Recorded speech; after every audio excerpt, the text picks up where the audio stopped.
आसंताकाली केंद्रीय बजेट उपस्थापन करिवे अर्थमंत्री निर्मला सीतारमण। टैक्स स्लैब नहीं स्टार्टअप पर्यंत बजेटर रूपरेख कौन रहिबो एने आज जोरदार चर्चा आरंभ हो जाइछि। तेबे आगामी आर्थिक वर्ष में भारतर अर्थनैतिक अभिवृद्धि हार 6.3 रु 6.8% रहिबो बोली आशा करा जाउछि। तेबे जदि राज्य कथा देखिबा तेबे बजेट को नहीं आयोजित होइतिबा प्राक बजेट परामर्श बैठक में मुख्यमंत्री मोहन चरण माझी जोगदेई अनेक मुख्य प्रस्ताव रखिथिले।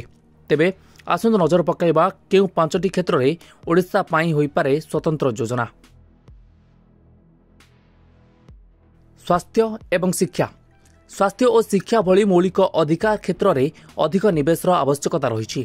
तेणु पूर्व अपेक्षा चलित बजेट रे एही दुई क्षेत्र में केंद्र सरकार आवंटन वृद्धि करिपारंती बोली आकलन करा जाउछि।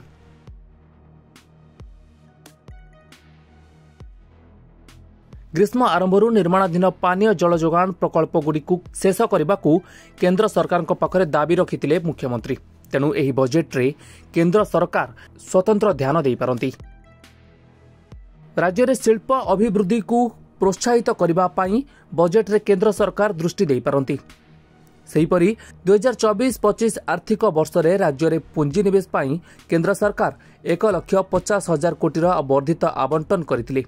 हेले चलित बजेट रे एही राशि वृद्धि करने को केंद्र निकट रे मुख्यमंत्री दाबी रखी कहिथिले जे गत बजेट ठारू अधिक 60% वृद्धि करा जाऊ।